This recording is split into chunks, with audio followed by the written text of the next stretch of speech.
Well, tonight our special guest is here with me in Nashville. He's the Vice President and Executive Director of Research at Peter Schweizer's very well regarded GAI, the Government Accountability Institute. Seamus, Bruner, welcome to our new program. We've been holding a slot open for you since we began this new program. You've written several best-selling books that expose corruption at the FBI, the Department of Justice, and the Clinton Foundation. And you've got a new book, 𝐃𝐫𝐢𝐥𝐥, Exposing the Billionaire Class. Well, tonight we're going to talk about your research and what GAI has reported over the years about our elections. It's not just former President Trump who has questions about election integrity. Well, the election just around the corner, I'd like to begin by asking you about who's trying to interfere with the vote and how they're doing it. Iran has been in the headlines for hacking into the Trump campaign computers. Tell us what you know about what Iran is up to and what other foreign countries are doing as well. And I suppose we can assume that Russia's in this mix as well. Yeah, Alan, it's great to be with you. Iran is absolutely interfering in the election, and it's interesting, who are they giving their hacked materials to? The Biden-Harris team. And it's always been true that there's one side that supports radical Islamic terror groups, and that would be the Obama administration, and he's very close with Kamala Harris, and Biden was there when they were sending the pallets of cash to Iran. So, of course, they don't want Donald Trump elected. And yeah, naturally, Russia is going to be interfering in some way. And we know China is interfering in the election. And they do this in a number of ways, funneling dark money to various candidates. And they also do it through influence operations, spying on campaigns, leaking materials. Well, I think one of the concerns we all share is whether or not we can even have a fair election. And you introduce some categories to help us think about it that I think are really helpful. You talk about voter fraud and then election fraud, and they're different. Help us understand the distinctions and how we can watch for that. Yeah, that's right. We've got a big report. The Government Accountability Institute is releasing a big report, the top 50 election threats this cycle. And we break it really down into 5 categories. There's the dark money, which the vote rigging process begins even before any ballots go out with dark money. That dark money then funds our next category, which is lawfare. We know all about lawfare, how they're waging war on either trying to keep Donald Trump off the ballot in some states, trying to bury him under the prison with trumped up charges. The lawfare operation is really sick stuff. And then from there you got get out the vote operations. Those get out the vote operations is where the canvassers go door to door, and we've got really shocking stuff on who the Democrats are hiring to go door to door. We found murderers, felons, all kinds of criminals are knocking on people's doors. And then from there, yes, you mentioned voter fraud versus election fraud. They sound the same, but voter fraud is when the voter commits the fraud. Election fraud is when the officials, the people running our elections, are engaging in fraud, and we've got plenty of examples of both. Well, I'm familiar with the term dark money, and I suppose many of our listeners are, but help us understand a little more what that means. That's not just checks that people write at night or something that, I mean, it's really an illicit form of contribution to the campaigns. Yeah, that's right. And I'll give you a story. It starts the day before Kamala Harris jumped into the race and pulled off this unprecedented coup, throwing Biden overboard. The day before, she was the least popular vice president in history. Now, the day after, suddenly she was queened as the most popular lady there's ever been. And the way they demonstrate her popularity, at least in the week following this coup that she pulled off, was by saying that she had pulled in millions and millions and millions of small dollar donations. She's just got teachers and union members and middle class members funding her. Now, we know that's not true. I mean, in 24 hours, she got $80 million. Now she's up over $500 million. And they want you to believe that those are all from average Joe, average Americans. But that's not true. It's all coming from big, deep-pocketed donors like George Soros and a lot of the people that I call the control oligarchs, these billionaires out in Silicon Valley who are trying to push her over the finish line. You might have noticed all the ads that are playing everywhere. Those are all funded by dark money. Well, there's another phrase that shows up in some of your research that I want you to explain to us. You refer to Act Blue Smurfs. Yeah, we've got a big investigation into Act Blue. That would be the Democrats' fundraising platform. Anytime you donate to a Democrat, you basically have to do it through Act Blue, and it's this slush fund of sorts. I mean, billions of dollars have passed through Act Blue. And what we found is really shocking. There are individuals. I'll tell you another story of Joe Sixpack up in Ridley, Pennsylvania. He made 32,000 donations. Now, that's not dollars. That's the number of times this guy allegedly donated, and for a total of almost $300,000. So you think this guy must be a wealthy individual, right? Wrong. He's listed as unemployed, and his house, we tracked down his house in the county records. It cost him $270,000. So what is this guy doing donating more money than he spends on his home? It seems a little preposterous. And then we found dozens of people just like this donating tens of thousands of times.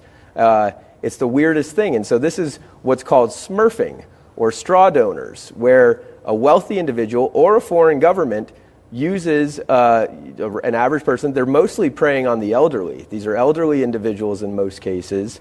And they use this individual to bypass campaign finance limits, to make sure that nobody knows where the money is coming from.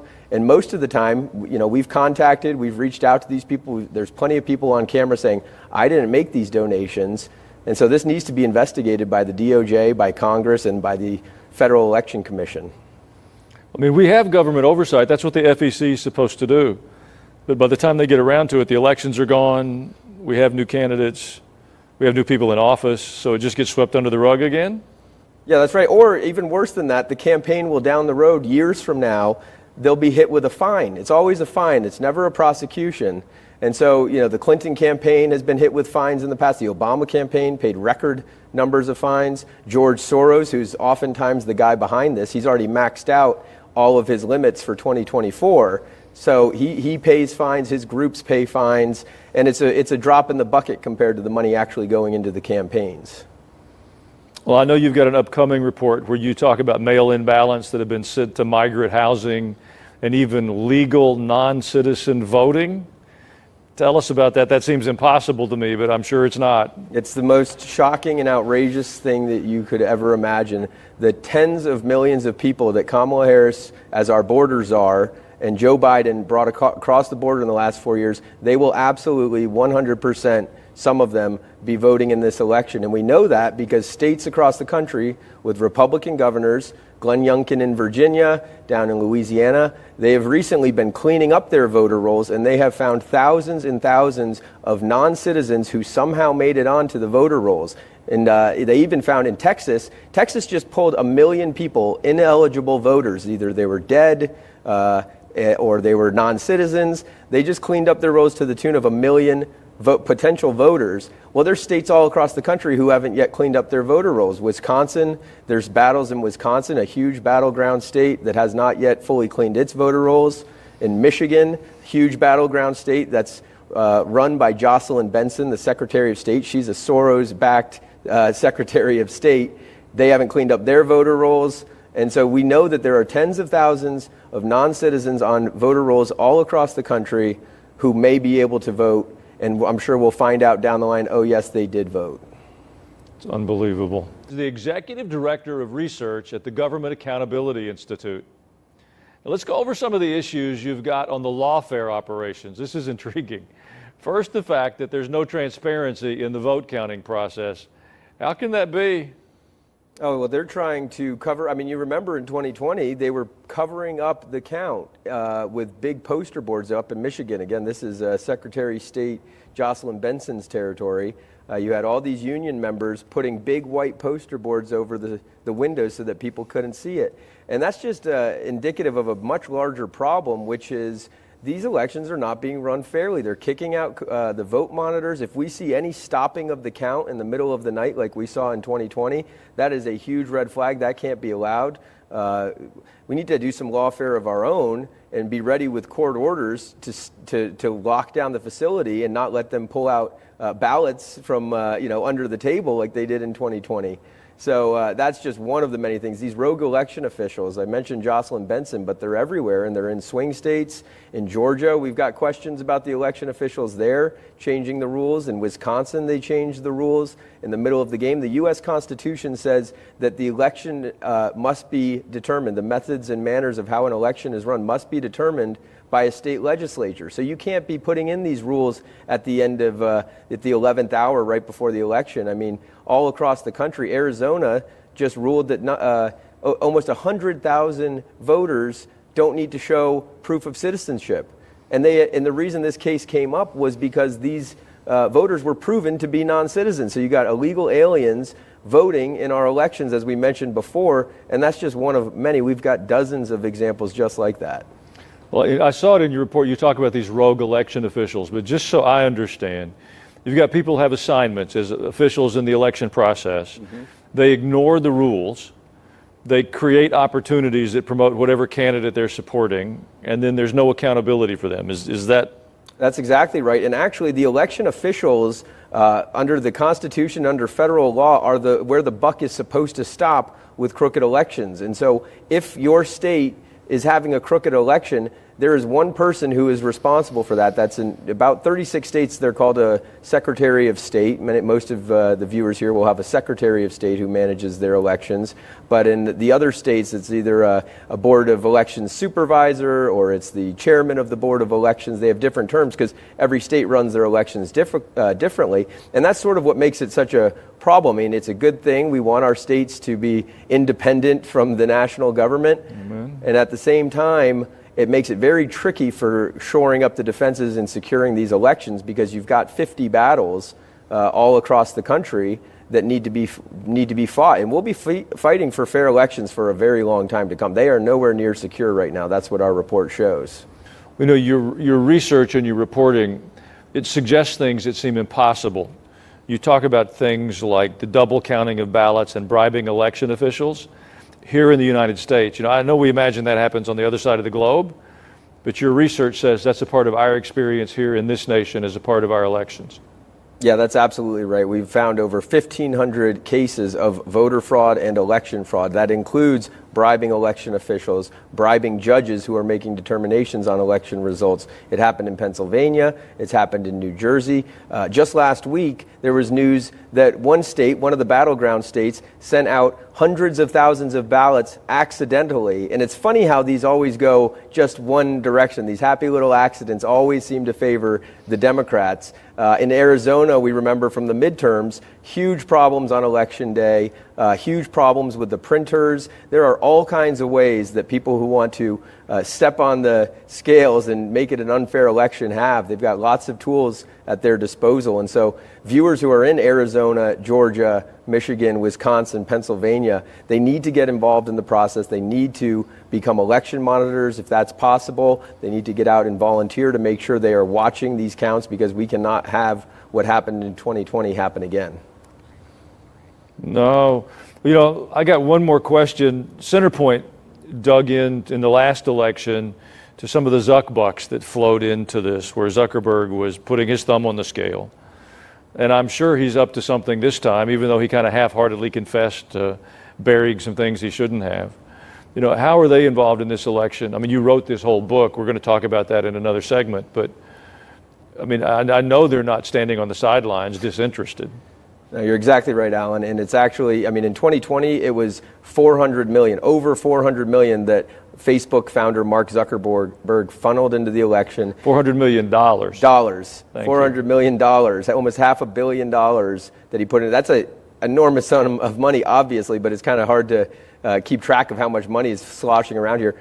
Even by national election standards, $500 million is huge. It's election swinging levels of contributions. He put those into mostly blue districts and swing states to get out the vote for Democrats, and that alone could have helped swing the election in 2020. Now, I've got good news and I've got bad news. The good news is a lot of states, many of the swing states even, have banned Zuckerbucks. That would be the private funding of public election apparatus. But bad news is he's at it again. He's pouring hundreds of more millions of dollars into funding elections. He calls it securing elections. He calls it election integrity. They use these terms to confuse you so that when you look at it, you think, oh, well, this is a good organization. They're helping secure the election, and it's just not true. What about the people that say elections have never been fair, that politics has always been dirty business, and this is just the same thing we've always seen? Is that true? I believe that as long as there's been elections, there's been people trying to stuff the ballot boxes. It's a tale as old as time. And so that's I mean, it's a persuasive piece of evidence to convince those who are skeptical that they say, no, we've got the most secure election in history. That, you know, there's one side that's saying it's the most secure election in history. That's just ludicrous on its face. And we need to, over this election and over the coming elections, secure these elections. We need to have same-day voting. I mean, I'm old enough to remember back when we had our election results on election night. It's crazy. Georgia has already said that they're not going to have election results for weeks. That's never been done before. That's unacceptable. We can't accept weeks to find out who won the election, and we need to go back to paper ballots and same-day voting. All right. Well, Seamus, Bruner, this is obviously very important work that you've done. Without a fair and clear election, we don't have a democracy. I hope you'll come back so we can spend some time talking about your books on the control oligarchs.